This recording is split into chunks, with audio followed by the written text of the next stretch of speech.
अस्सलामुअलैकुम प्यारे बच्चों, क्या हाल है आपका।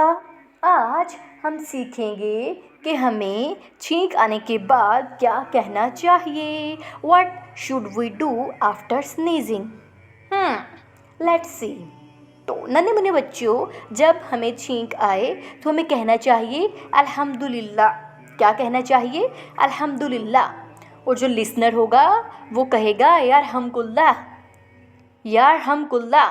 तो प्यारे बच्चों, good Muslim kids always say this दुआ। जब उन्हें छींक आई तो ये दुआ हमेशा पढ़ते हैं। Meet you in next video. Allah हाफिज़ एंड बाय बाय।